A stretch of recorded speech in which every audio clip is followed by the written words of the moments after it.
오늘 하나님께서는요, 이스라엘이 앞으로 지켜야 할 몇 가지 규정들에 대해 말씀해 주십니다. 이스라엘 자손은 이제 사람이나 짐승이나 모든 처음 난 것은 하나님께로 돌려야 됩니다. 또한 이스라엘이 출애굽을 경험한 이 날을 기념하여 7일 동안은 누룩을 넣지 않은 무교병을 먹어야 합니다. 하나님께서는 이 모든 일들을 지켜야 할 이유를 여호와 하나님이 이스라엘을 따로 구별했기 때문이라 말씀합니다. 이스라엘은 본래 애굽의 노예로 살아야 할 이 버림받은 운명이었는데 하나님이 그들을 택하여 구원해 주셨다는 거예요. 곧 이것이 거룩한 구별이니까 이스라엘은 우리가 다른 민족들과는 구별됐구나, 그거를 알기 위해서 매년 이 무교절을 지키고요, 또 이 첫 태생은 하나님의 것으로 돌릴 수 있는 믿음의 결단이 필요했습니다. 이스라엘은 430년간 애굽의 노예로 살아왔는데 바로 오늘 이제 그 운명이 바뀝니다. 그리고 하나님께서는 이 놀라운 변화를 초태생의 구별과 무교절에 대한 이 절기를 지키는 것으로 영원히 기억하고 기념하며 또 자자손손 대대로 전하라고 말합니다. 그들은 자신들의 운명이 하나님을 통해서 변화되었음을 깨달아야 했고요, 또 그 믿음이 오늘날 우리에게도 영향을 주고 있는데 그럼 그 영향은 무엇인가 함께 살펴보겠습니다. 첫째로 우리가 우리 인생을 바라볼 때요, 우리는 바꿀 수 없는 운명을 마주하게 됩니다. 우리에게는 결코 바꿀 수 없는 운명이라는 게 있습니다. 이를 주어진 운명이라고 할 수 있는데요, 내가 대한민국에서 태어났다, 이거는 바꿀 수 없는 운명이죠. 우리를 낳아주신 부모님도 우리가 고르지 않았습니다. 운명으로 주어진 겁니다. 우리 각자가 남자나 혹은 여자로 태어난 것 바꿀 수 없죠. 이것도 주어진 겁니다. 어머니 뱃속에 있을 때 나는 남자로 태어나야지, 나는 여자로 태어나야지, 그런 게 아니라 태어나 보니까 내가 이 대한민국 어느 땅에 어느 부모 밑에서 남자로 혹은 여자로 태어나는 거예요. 그래서 우리가 인생을 살다 보면요, 때로 이런 주어진 운명이 원망스럽기도 합니다. 나는 이렇게 가난하게 태어났을까? 나는 이렇게 피부가 까말까? 나는 이렇게 눈이 작을까? 이런 생각 많이 해보셨죠? 네. 그런 것들을 원망하는 이유가 뭡니까? 아무리 고민을 하고 노력을 해도 바꿀 수 없다는 것을 알기 때문인 거죠. 요즘 사람들은 이런 말도 해요. 야, 이번 생은 글렀으니까 다음을 기대해보자. 네. 근데 여러분, 다음 생이라는 건 없습니다. 결국 후회해봤자 다음이라는 건 없고요.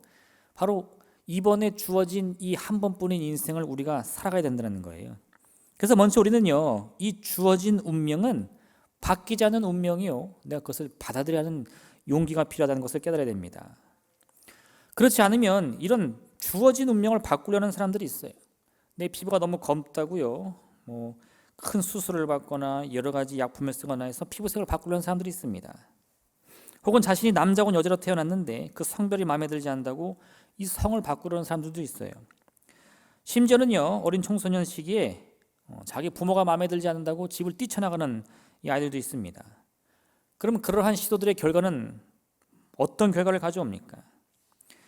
주어진 운명을 거스르는 것은요, 결코 우리를 행복하게 만들지 못합니다. 주어졌다는 것은 말 그대로 처음부터 우리의 이 삶의 기초를 이룬다는 거예요. 근데 그 기초를 억지로 뿌리 뽑아서 흔들려면 그다음 어떤 일이 벌어집니까? 그 위에 쌓았던 다른 인생의 이 건물들도 다 무너지는 거예요. 삼손은 태어나기 전부터 하나님의 택하심을 받았죠. 삼손이 내가 원해서 하나님 나를 좀 써주세요 이렇게 한 게 아니라 삼손은 태어나 봤더니 자기가 하나님의 부름을 받은 나시린이었어요. 이 삼손의 어머니 마누아가요, 본래 아이를 갖지 못했습니다. 근데 하나님께 간절히 기도해가지고 이 아들 하나만 달라고 했어요. 그때 하나님이 응답을 주셨는데, 내가 너에게 자녀를 줄 거인데 그 자녀는 내가 택한 나실이 될 것이다. 그러니 그 아이가 태어나게 되면 평생을 독주를 멀리하게 하고 그 머리에 삭돌되지 마라. 그래서 그 두 가지 규칙을 영원히 지켜야 되는 나신이 된 겁니다. 그 삼손이 태어나 보니까 이 부모님들이 뭐라 그래요? 너는 하나님이 택하셨다. 너는 절대 술을 먹어서는 안 된다. 너는 절대 너희 머리에 이 삭도 칼을 대거나 가일대서는 안 된다. 막 얘기했을 거 아니에요. 삼손이 그 얘기를 듣고 어떤 생각을 했을까요? 왜 나는 하필 나신으로 태어났을까? 짜증난다. 이렇게 생각을 하는 거예요. 이 삼손은요, 자신에게 주어진 운명이 별로 달갑지 않았습니다. 하나님은 삼손이 이 하나님의 사명을 잘 감당할 수 있도록 큰 힘을 주셨는데 삼손은 그 힘을 이용해 가지고 하나님의 뜻을 섬기고 하나님의 사명을 이루는 것이 아니라 이 자기의 이 마음에 있는 이 원망 불평의 마음들을 털어놓는 데 급급했어요. 막 길거리 다니다가 마음에 안 드는 사람이 있으면 다 주워 패고, 뭐 그것이 이스라엘 사람이든 블레셋 사람이든 막 빼앗아 버리고 막 이랬습니다. 여자는 희롱하고 막 난리 법석을 피웠죠. 심지어는요, 이러한 이 삼손의 난리를 막기 위해서 군대가 출동하면 그 군대를 다 죽여버렸어요. 이렇게 삼손은 자신의 힘을요, 자기 유익을 이루는 데만 사용했습니다. 왜 그랬을까요? 자기의 운명이 원망스럽기 때문인 거예요. 왜 내가 하나님 택함 받아야 돼? 내가 왜 하나님을 위해 살아야 돼? 그렇게 이 삼손은요, 하나님이 주신 이 주어진 운명을 거부하려고 했는데 그 결과가 무엇입니까? 결국 삼손은 자기 유혹하는 이 블레셋 여인의 유혹에 빠져가지고요, 자기 비밀을 털어놓고 그 여인이 삼손의 머리털을 자르자 삼손은 이 블레셋 군인이 몰려왔을 때 예전처럼 막 힘을 내가지고 한번 당해봐라 이럴 줄 알았는데 힘을 못 쓰는 거예요. 내 힘이 다 어디 갔는가.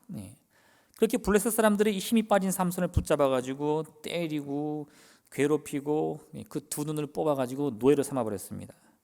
이제 이 거대한 저택에 맷돌 돌리는 처지가 된 거죠. 그것도 모자라 이 블레셋 사람들 삼손 끌어다가 큰 잔치를 벌이고요, 자기 조롱거리로 삼습니다. 저가 우리의 군대를 죽였던 놈이다. 저가 우리를 괴롭혔던 놈이다. 그렇게 온갖 망신 다 주는 거예요. 이 비참한 운명이요, 자기에게 주어진 운명을 따라가는 것이 아니라 그 운명을 벗어나려고 발버둥쳤기 때문인 겁니다. 결국 삼손은 이렇게 자기 인생이 다 망가진 후에야 자기의 자리가 어딘지를 알았어요. 자기 이끄는 어린 소년에게, 자기를 이 집을 떠받치고 있는 두 기둥에게 기울게 하라고는 하나님께 다시 간절히 기도하여 나에게 마지막 힘을 허락하소서. 그 기도를 무너뜨려 가지고 자기의 사명을 이룹니다. 우리에게 주어진 운명은 바뀌지 않습니다. 주어진 운명이라는 것은요, 말 그대로 억지를 쓴다고 해서 바꿀 수 있는 게 아니에요. 그것은 우리의 삶의 기본을 이루는 겁니다. 그래서 우리는 그 운명 안에서 나의 삶을 살아갈 생각을 해야 된다는 거예요. 아버지 유산을 달라고 하고서 그 돈을 받자마자 나간 아들이 있습니다. 우리는 그 아들을 누구라고 부르죠? 탕자라고 부릅니다. 부끄러운 얘기지만 저는 어렸을 때 탕자가 이름인 줄 알았어요. 강탕자, 이탕자 이렇게. 근데 그 탕자는요, 탕진할 탕자, 탕하라는 뜻이에요. 허랑방탕한 인생, 못난 인생. 왜 그 아들은 이름도 없이 탕자가 되었습니까? 돈을 허비했으니까요? 아니요. 그는 이 아버지의 아들이라는 주어진 운명을 거부했기 때문입니다. 아버지 유산 주세요. 이게 뭐죠? 살아있는 아버지를 죽은 자 취급하겠다는 겁니다. 내 마음속에 아빠는 이미 죽었어. 그러니까 아빠들은 다 유산이야. 그럼 내 거지? 다 내놔. 그럼 어떻게 해요? 집을 나가죠. 아버지를 죽은 사람 취급하는 것도 모자라서 나는 당신의 아들이 아니야. 당신 필요 없어. 나가버리는 거예요.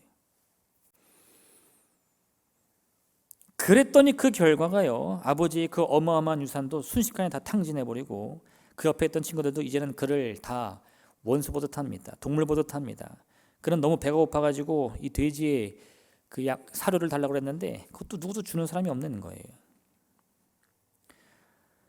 이 아들의 본래 인생이라는 것은요, 주어진 운명, 아버지의 아들로 살아가는 운명이었던 거예요. 그 아버지의 집에서 끊임없이 성장하며 아버지에게 가르침을 받고 아버지의 재산을 관리하는 법을 배웠다면, 정말 훗날 그 아버지가 노사여 죽게 되었을 때, 돌아가셨을 때 정말 정식으로 아버지 유산을 물려받았다면 어떻게 됐을까요? 이런 탕자라는 불명예를 안지 않았을 겁니다. 결국 그는요, 자신의 주어진 운명을 거부하려고 탐욕과 욕심에 발버둥 치다가 자기 인생을 망치고 말았습니다. 그럼 우리는 이 변할 수 없는 운명을 어떻게 다룰 수 있을까요? 인정해야 되는 거예요. 인정. 나는 이렇게 태어났구나. 할렐루야. 이런 말이 조금 마음에는 거슬리시죠? 이렇게 살아야 되는가? 근데 잘 들어보세요. 여러분, 신명기 5장 16절은 우리에게 이런 말씀 주는데, 내 부모를 공경하라. 할렐루야. 많이 들어보셨죠? 내 부모를 공경하라. 성경에는 우리 모든 자녀된 자에게 부모를 공경하라고 말씀합니다. 근데 그 이유가 무엇인가? 아무리 뒤져봐도 나오지 않아요. 너희 부모가 너를 위해 얼마나 희생했는 줄 아느냐? 너희 부모가 너를 위해 얼마나 수고했는지 아느냐? 그러니 공경하라, 사랑하라, 이런 말 없습니다. 그냥 부모 자식 간에 자녀는 반드시 부모를 공경해야 된다는 거예요. 한번 생각해 보세요. 우리의 부모님들, 아마 여기 계신 대부분의 분들은 이미 부모님들이 소천하셨을 텐데, 그 부모님들 옛날 시절 생각하시면요, 정말 내 마음에 쏙 드는 부모님이셨으니까 해달라는 거 다 해주고, 엄마는 학원 보내줘, 엄마는 장난감 사줘, 예쁜 옷 사줘, 다 그렇게 사랑으로 넘치는 가정이었나요? 물론 대부분의 시간은 그렇게 보내셨을 줄로 믿습니다. 할렐루야. 아니신가요? 근데 때로는요, 아무리 헌신적인 부모라도요, 사랑이 넘치는 부모라도 이 자녀 마음에는 못마땅할 때가 있는 거예요. 아, 그때 우리 엄마가 왜 나한테 그렇게 했지? 왜 그걸 안 사줬지? 왜 날 학원을 안 보내줬지? 아, 그 예쁜 옷 왜 안 사줬지? 아쉬운 점들이 느껴지기도 합니다. 여러분, 상관없습니다. 만약 그 사이가 부모 자녀 사이로 주어진 운명 가운데 묶였다면 그 자녀는 반드시 부모를 공경해야 된다는 거예요. 내 부모님이 내 마음에 쏙 들도록 날 사랑해줘서가 아니라 나의 부모님으로, 내가 그분의 자녀로 태어났기 때문에 나는 무조건 우리 부모를 공경해야 된다는 겁니다. 왜요? 그게 주어진 운명이니까. 이처럼 우리는요, 우리에게 있어서 이 주어진 운명이 무엇인가를 살펴봐야 됩니다. 그리고 그것에 대해서 욕심내거나 원망하거나 불평하는 마음 품어서는 안 돼요. 아무 소용이 없습니다. 키가 작게 태어난 사람 아무리 고민한다고 키가 자라지 않아요. 그거 고민할 바에 차라리 그 작은 키로도 행복한 삶을 살 수 있는 방법이 무엇인가, 그걸 연구하는 게 훨씬 더 행복합니다. 여러분, 이같이 우리에게는요, 이 바꿀 수 없는 운명이 있다는 것을 아셔야 돼요. 내 삶 가운데에 내 힘으로는 바꿀 수 없는 운명이라는 것이 있구나. 그것은 여러분 그대로 인정하며 사세요. 그 안에서 새로운 행복을 발견하시길 바랍니다. 두 번째, 본론은 여기서부터입니다. 우리에게는 주어진 운명이 있지만요, 그게 전부가 아니에요. 우리에게는 분명히 바꿀 수 있는 운명도 있습니다. 우리가 자라난 환경, 내가 어느 나라에서 태어났는지, 어떤 가정에서 태어났는지, 이건 못 바꿔요. 태어나봤더니 나는 금수저, 태어나봤더니 나는 흙수저, 이건 안 바뀌죠. 나는 금수저 물고 태어날래요, 이렇게 한다고 뭐 금수저 되는 거 아니잖아요. 환경은 바꿀 수 없습니다. 그거는 받아들여야 돼요. 그런데 여러분, 내가 흙수저로 태어났다고 죽을 때도 흙수저 물고 죽는 거 아닙니다.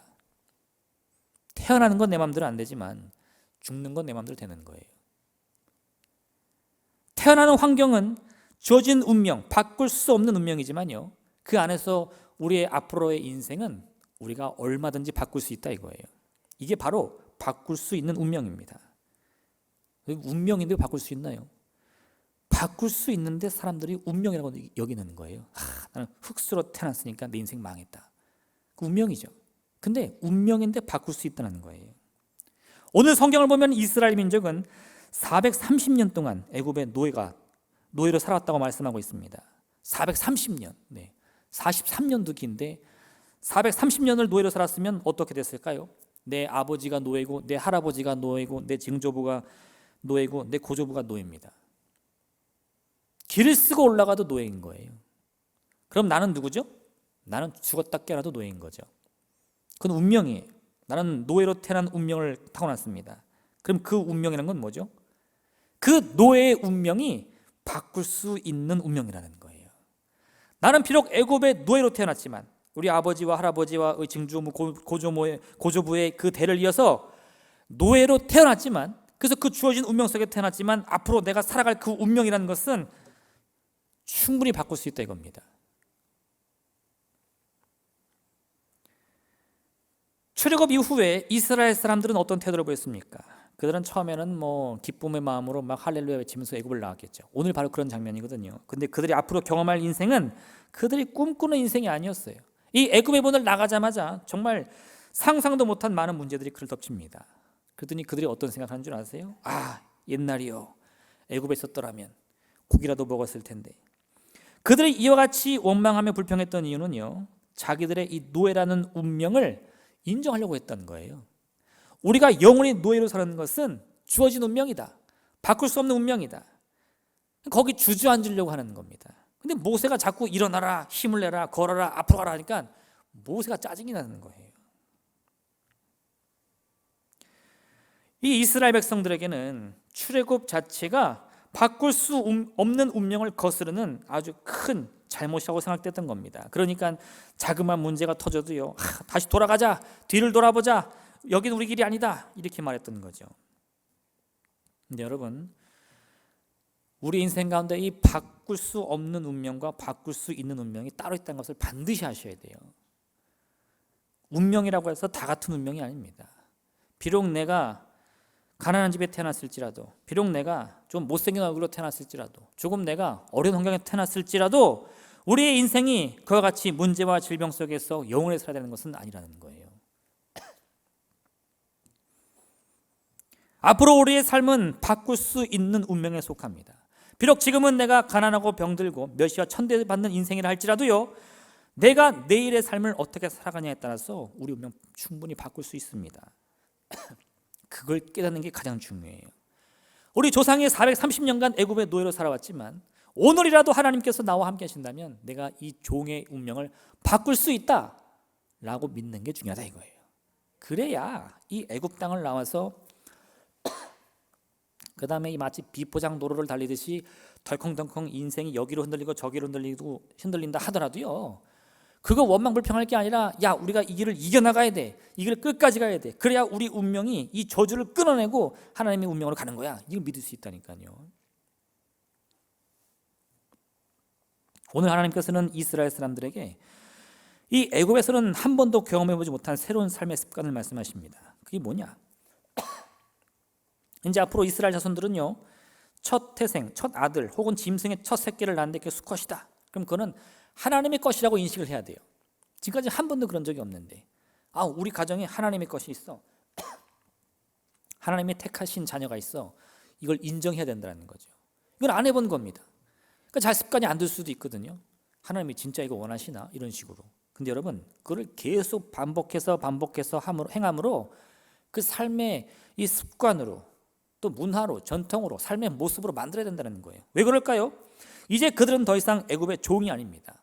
애굽인들의 명령에 따라 살아가는 인생이 아니에요. 그 반대로 하나님의 명령에 따라 하나님의 말씀을 따르는 삶을 살아야 됩니다. 그러니까 무엇을 하느냐가 중요한 것이 아니라 그 말씀을 명한 사람이 누구냐가 중요한 거예요. 여전히 바로의 명령에 귀를 기울인다면요, 그는 애굽의 노예입니다. 근데 지금 이 순간이라도 하나님의 말씀에 귀를 기울인다면 그는 하나님의 자녀의 이 변화된 운명을 살아가는 사람인 거예요. 우리가 예배 시간에 자리에 앉아 있다고 해서 다 그리스도인이 아니에요. 내가 입술로 예수님 고백합니다 하고 그리스도인이 아닙니다. 지금 이 순간에 나의 삶을 명령하는 자가 누구냐가 더 중요한 거예요. 내 마음의 욕심이, 교만이, 또 이 패배감, 실패감, 절망감, 옛날이요 하면서 여전히 그러한 환청들이 내게 명령한다면 나는 인생의 노예입니다. 그런데 지금 성령의 음성께서 너는 할 수 있다, 하면 된다, 해보자 라는 것에 귀를 기울이고 있다면요, 우리의 주인은 하나님이신 거예요. 우리 운명은 바뀌고 있는 겁니다. 베드로와 요한이 성전을 향해 가고 있는데 미문에 앉아있던 안진뱅이가 그들을 부릅니다. 구걸하는 거예요. 한 푼 줍시오. 왜요? 그는 평생을 안진뱅이로, 이 거린으로 살아왔기 때문에 그것이 자기 운명이라고 받아들인 겁니다. 내 인생 뭐 있나? 오늘 굶지 않을 음식이나 있으면 되지. 동전이나 하나 얻으면 되지. 그러니 이 잘 사는 삶을 봐도요, 내 운명 좀 바꿔주세요가 아니라 한 푼만 줍시오라고 밖에 말을 못하는 거예요. 베드로가 뭐라고 말합니까? 나는 돈 없다. 너에게 줄 돈은 땡전 한 푼 없다. 내가 있는 것이 따로 있는데 네가 기대하지 못한 것, 네가 생각하지 못한 것, 네가 지금까지 꿈꿔보지도 못한 것이 나한테 있는데 나사렛 예수 이름으로 일어나 걸어라 이거예요. 성경을 보니까 그 말을 한 다음에 이 베드로와 요한이 이 거린의 안진뱅이의 손을 잡고 그를 일으켰다고 말하는 거예요. 한번 생각해 보세요. 평생을 내가 다리를 써본 적이 없는데 갑자기 지나가는 사람이 덜컥 나한테 일어나 걸어라 하고 나를 일으킨다면 그 마음이 어떻겠습니까? 할렐루야 아멘 했을까요? 아유 이거 나 미친놈한테 걸려가지고 나 완전 망신당하겠네 하는 거 아니에요? 네. 나 이제 죽었구나. 별 5만 가지 생각이 다 들었을 겁니다. 그런데 놀랍게도 이 베드로와 요한이 그의 손을 잡고 일으키자 그의 발과 발목에 힘이 생겼더라. 네. 언제 힘이 생겼다고요? 일으켰을 때. 그때서야 이 안진뱅이는 내 운명이 변화받았구나를 아는 거예요. 우리 인생을 바꿀 수 없는 운명으로 가득하다라는 생각으로만 살아간다면요, 우리는 이 안진뱅이처럼 누가 날 돕기 전까지는요 맨날 하는 말이 뭐냐? 한 푼 줍쇼밖에 없어요. 내 운명은 바꿀 생각을 못하고요, 그 크신 하나님을 믿으면서도요 결국 요구하는 게 뭐냐? 오늘 하루만 굶지 않게 해주세요라는 거라는 거예요. 꿈이 없어요. 내일을 바라보지 못합니다. 그러나 우리가 나의 인생을 바꿀 수 있는 운명으로 받아들일 때 우리는 무엇이든 구할 수 있습니다. 찾고 두드리며 구하여 하나님이 주시는 그 풍성한 은혜를 마음껏 누릴 수 있다는 거예요. 모세가 이 가나안 땅에 도착했을 때 먼저 12명의 정탐꾼들을 보냅니다. 그 정탐꾼 중에 10명은 그 땅을 실컷 보고 오더니 그 땅은 참 기름지고 좋은 땅이기는 한데 우리는 절대 그 땅에 들어갈 수 없다라고 말하는 거예요. 그리고는 왜 자기들이 그렇게 이야기를 했는지 그 이유를 조목조목 설명해 줍니다. 내가 거기 가봤는데 야, 거기는 엄청 큰 성읍이야. 성벽은 얼마나 높고 두꺼운지 우리 힘으로는 뚫을 수가 없어. 또 성벽을 쳐다보니까 그 위에는 키가 크고 아주 덩치가 좋은 군인들이 지키고 있는데 그들은 다 용사더라. 그들을 보고 나를 보니 나는 메뚜기처럼 보이는 거야. 이렇게 말하는 겁니다. 이게 무슨 뜻입니까? 야, 우리 주제에 무슨 가나안 땅이야. 우리는 광야에서 그냥 떠돌이 생활을 해야 돼. 그게 우리 운명이야 라고 말하는 거예요. 여호수아와 갈렙은 뭐라고 말하죠? 그 땅이 큰 성읍인 것은 맞아. 그 성벽이 높고 두꺼운 것도 맞아. 그 성읍을 용사들이 지킨 것도 맞아. 그런데 하나님이 우리를 기뻐하시면 그것은 우리 것이 될 거야 라고 말하는 거예요. 왜요? 우리의 운명은 바뀔 수 있으니까. 지금 내가 나를 바라보면요, 우리의 운명이라는 것은 광야나 해면은 거린꼴입니다. 내 힘으로 할 수 있는 게 아무것도 없어요. 저 거대한 성벽을 무슨 수로 넘어뜨릴까? 그저 그냥 이 언강생심, 그죠? 보기만 하고 침만 흘리지 아무것도 못합니다. 그런데 내 운명을 바꿀 수 있다는 믿음이 생기면요, 그걸 넘보는 거예요. 내가 저 땅을 정복하리라. 혹시 지금 이 순간에도요, 여러분의 마음속에서 여러분을 괴롭히는 그 인생의 많은 문제와 괴로움들, 그 인생의 무거운 짐을 바라보면서 나는 바꿀 수 없는 운명 속에 있다 라고 느끼시는 분이 있습니까? 지금이라도 당장 그 마음을 고치시고요, 바꿀 수 있는 운명이라는 믿음을 가지시길 바랍니다. 고대 시대 애굽은 주변에 여러 민족들을 노예로 삼고 있었어요. 오늘 사실 이스라엘도 그들 중에 하나였을 뿐입니다. 이 이스라엘이 애굽을 나왔다고 해서 애굽이 망하는 게 아니에요. 이스라엘 민족은 다 나갔지만 여전히 애굽을 떠받드는 많은 이 노예 민족들이 있습니다. 성경을 보니까 출애굽기 12장 38절에 이 이스라엘 민족이 애굽을 나오는데 이스라엘 민족만 나온 것이 아니라 수많은 잡족들이 함께했다 말씀하고 있어요. 성경 표현 보니까 수많은 잡족이 함께했다 이렇게 표현하고 있더라고요. 그 잡족이 누군가 보니까 이스라엘 민족이 아닌데 그 이스라엘 민족이 이제 바로의 명령으로 이 애굽을 나가는 걸 보니까 나도 저들처럼 될 수 있다라는 믿음을 갖고 자기를 이스라엘 민족하고 하나로 묶은 사람들이라는 거예요. 나는 본래 셈족인데, 나는 본래 아람족인데 나는 오늘부터 이스라엘 민족이야. 뭐예요? 운명을 바꾸겠다는 거죠. 그렇게 함께한 이 수많은 잡족들, 표현이 좀 그렇긴 한데 이 이방인들이 그날부터 이스라엘 사람으로 살아가기를 다짐했다는 겁니다. 근데 제가 그 말씀을 보니까 이런 생각도 들었어요. 그럼 그 반대의 경우는 없을까? 바로가 이스라엘 사람들은 다 나가라 라고 했을 때 정말 그 애굽에 있던 모든 이스라엘 노예들은 한 명도 빠짐없이 다 나갔을까? 아닐 것 같아요. 수많은 이방인들이 이 이스라엘의 해방 행렬에 참여한 것처럼 그 반대로 나는 이스라엘 민족임에도 불구하고 나는 그 말 못 믿어. 애굽 나가면 다 죽도록 고생하는 거야. 그 뭐라 그러죠? 집 나가면 개고생이야? 네. 나가면 고생이에요. 그죠? 안 나가 하고 눌러 앉은 사람도 있을 수 있지 않을까 이거예요. 성경에는 없지만. 그럼 그들은 왜 안 나갔을까? 내가 노예로 사는 건 정해진 운명이야 이겁니다. 그 운명 거스르면 안 돼.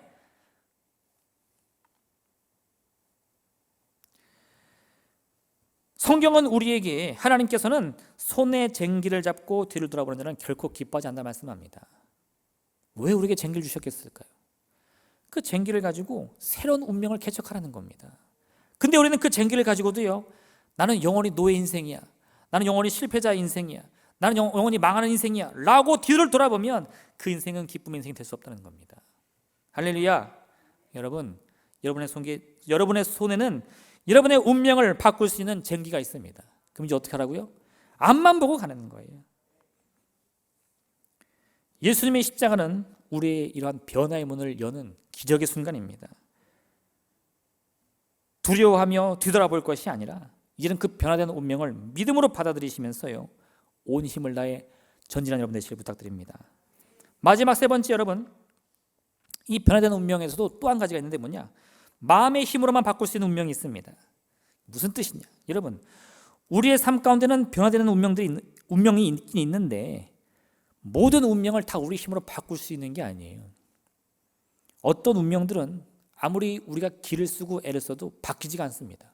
분명 바뀌는 운명인데 내가 딱 보니까 이거는 바뀌어야 될 운명인데 내 힘으로는 바뀌지가 않는다는 거예요. 왜 그럴까요? 그 운명은 사람의 힘으로 바꾸는 운명이 아니기 때문에 그렇습니다. 힘과 능력만으로는 안 되는 게 있어요. 예루살렘 양문 곁에 베데스다라는 연못이 있었습니다. 그 연못은 때때로 하늘의 천사가 내려와서 물을 움직인다 라는 이 소문이 있었는데 정말 물이 움직이는 거예요. 그걸 보고 천사가 움직이는구나 라는 믿음을 갖고 그 연못에 뛰어들면 그 병이 난다는 겁니다. 그 사람들이 그걸 경험하면 어떤 일이 벌어지죠? 이 소문이 정말 온 나라를 퍼지면서 그런 소문 가운데 믿음을 갖고 있는 사람들은 다 그 베데스다 연못에 모이는 거예요. 수많은 병자들이 거기서 오랜 시간 기다리면서 언제 물이 움직이나 쳐다보고 있다가 물이 움직이면 뛰어들어가는 거죠. 하루는 예수님께서 이 베데스다 연못을 지나가시는데 38년 된 병자를 만나십니다. 그런 예수님이 자신에게 다가오는 것도 모르고요, 계속 그 연못만 쳐다보는 거예요. 지금 누구 신경 쓸 겨를이 없습니다. 저 연못이 움직일 때 뛰어들어가야 돼. 예수님이 그 연못만 쳐다보는 이 38년 된 병자에게 물어보시는 거예요. 네가 낫고자 하느냐? 그 뭐라고 대답해요?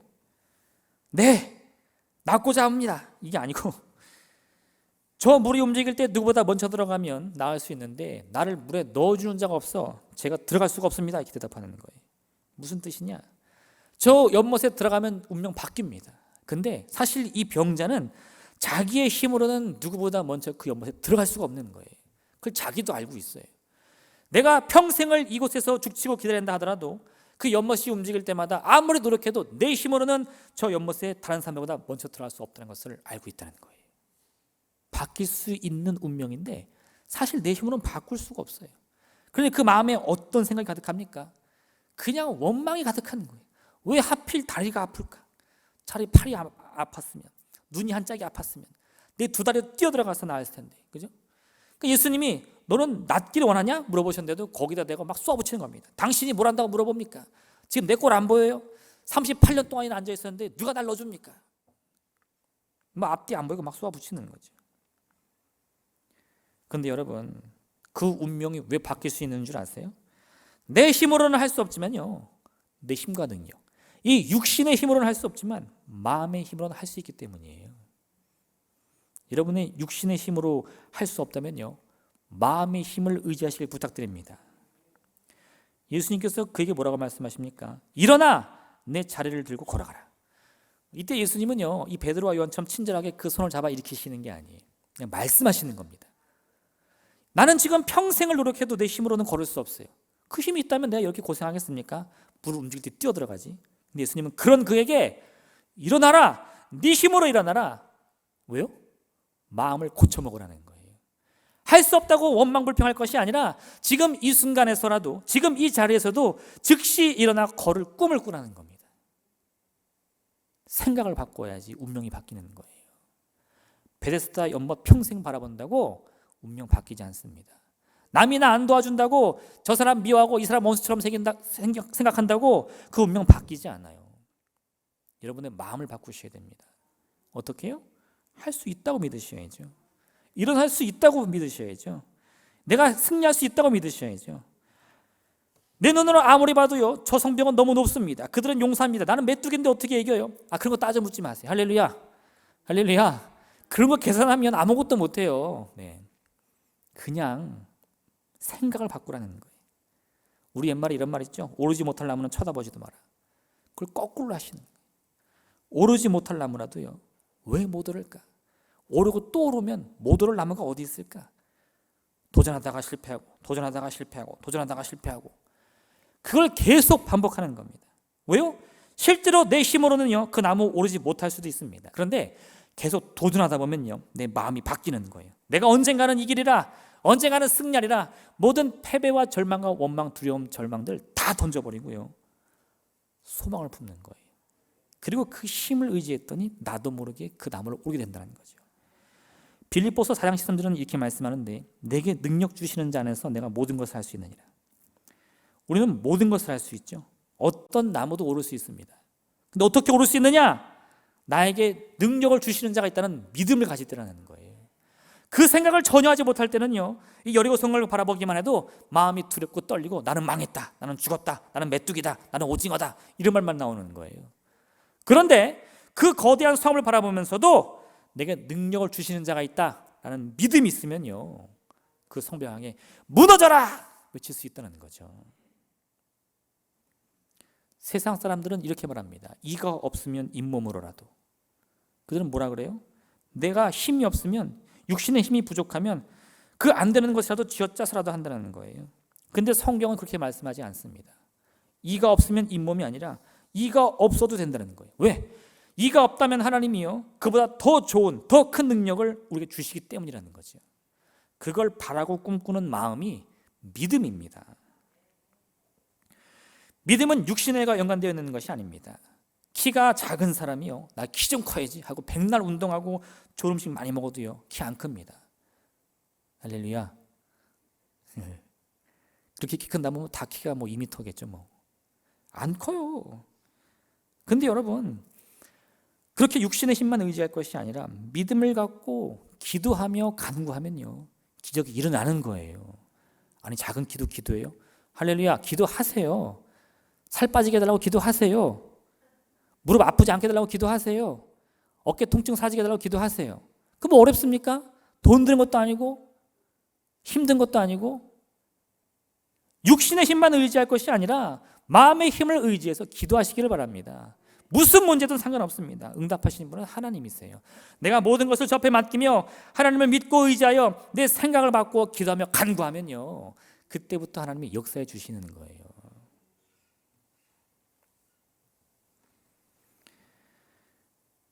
하나님께 부름받은 인생의 비밀이 바로 이것입니다.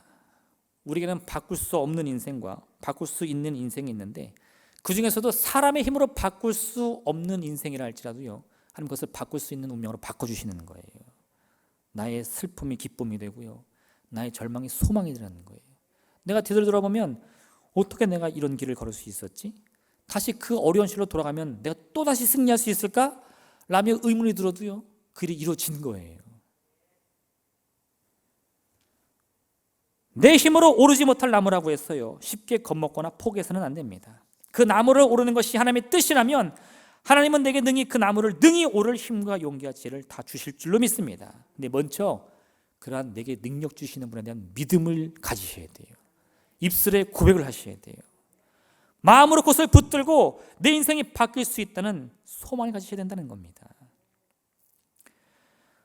고린도전서 10장 13절 말씀은요, 하나님은 반드시 우리가 감당할 시험을 주신다고 말씀하면서 이런 단서를 덧붙입니다. 만약 시험이 다가왔을 때는 우리가 능히 그 시험을 감당하지 못할 상황이 될 수도 있는데, 그러면 피할 길을 주셨어라도 그 문제를 감당해야 하신다. 우리 인생의 모든 문제가 다 내 힘으로 감당할 수 있는 게 아닙니다. 때로는 그 문제 앞에서 내가 감당 못함을 느낄 때가 있어요. 그럼 어떤 생각이 들죠? 나는 이제 죽었구나. 분향이 치던 날밤 이 예수님의 제자들이 배 위에서 한 생각이 그거였어요. 아무리 노를 저어도 배가 앞으로 못 나가니까 이젠 죽었다 생각했습니다. 근데 여러분, 하나님은 어떻게 하신다고요? 내 힘으로 감당 못한 상황이 오면 피할 길을 주신다 이거죠. 어떻게? 예수님이 급히 무리를 걸어 오시는 거죠. 그걸 누가 꿈이라도 꿨겠습니까? 이 타이밍에 누군가 무리를 걸어서 나를 구원해 줘야 되는데, 이런 생각을 했습니까? 그거 누구도 못하는 거예요. 그런데 그와 같이 주님은 어제나 오늘이나 영원토록 나를 도우시는 분이기에 지금 이 순간에도 무리를 걸어서 나를 도우신다 이겁니다. 그 피할 길만을 여러분이 바라보시면, 믿으신다면 결국은 세상에 감당 못할 문제가 없다 이거죠. 출애굽의 역사라는 것은요, 이스라엘 민족이 스스로 그 힘으로 이룬 기적이 아닙니다. 하나님만이 그 일을 이루셨고요, 하나님이 직접 그 일을 책임지신 것입니다. 여기서 중요한 것은 그들이 이 초태생의 구별이나 무교절에 대한 이 절기를 지키면서 늘 기념해야 되는 게 있어요. 아빠, 우리가 왜 이런 일들을 매번 해야 돼? 여호와 하나님이 우리를 구원하셨기 때문이야. 여호와 하나님이 우리 운명을 바꿔주셨기 때문이야. 여호와 하나님이 너의 운명을 바꿔주실 것을 믿어야 하기 때문이야. 이걸 대대손손 가르쳐야 된다는 거예요. 여러분도 이와 같은 변화를 기대하며 꿈꾸시기를 바랍니다. 애굽의 문을 나가는 것은요, 그 즉시 우리에게 평안과 기쁨을 주는 건 아니에요. 내가 이 노예되었던 인생에서 노인받는다고 했을 때 저주가 끊어지고 질병에 사라진다고 다 해결되는 것은 아닙니다.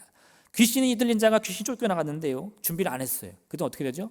귀신 다시 와서 보니까 그 집에 아무도 없거든요. 그러니까 더 힘이 센 7귀신 데리고 그걸 더 괴롭히는 거예요. 우리에게 그런 일이 없으란 법 없습니다. 준비가 덜 되고요, 우리 믿음이 부족하면 더 큰 문제가 다가올 수 있어요. 근데 여러분, 그것으로 인해 낙심하셔서는 안 됩니다. 그런 일을 한 번 당하고 두 번 당하고 세 번 당하더라 할지라도요, 계속해서 이길 수 있다는 꿈을 가지셔야 돼요. 7번 넘어져도 8번 일어나야죠. 그럼 이길 수 있습니다. 이 놀라운 변화를 가질 때 우리는요, 그 광야의 고난과 고통이 우리 인생의 종착역이 아니라는 것을 바라볼 수 있는 거예요. 저 거대한 성읍 이 여리고가 우리의 믿음의 외침 가운데 무너지며 그 약속의 땅 가나안이 나의 것이 되는 기적을 체험하게 될 줄로 믿습니다. 오늘 이 변화를 품으시고요, 어떤 문제든 나사렛 예수 이름으로 함께 기도하여 응답받는 여러분 되시기를 주의 이름으로 축원드립니다. 이 시간 함께 기도하겠습니다. 오늘의 말씀을 기억하면서 하나님, 참으로 우리에게 주어진 이 변화의 운명을 바라보게 도와주시옵소서. 그것을 내가 먼저 낙심하여 실망하여 좌절하여 포기할 것이 아니라 예수 그리스도 이름의 권능을 의지하여 변화받을 수 있도록 역사해 주시옵소서. 우리의 절망을 소망으로 바꿔주시며 우리의 죽음을 생명으로 바꿔주셔서 우리의 빈잔을 가득 넘치도록 채워주옵소서. 주님의 이름 세움으로 간절히 기도하겠습니다. 주여!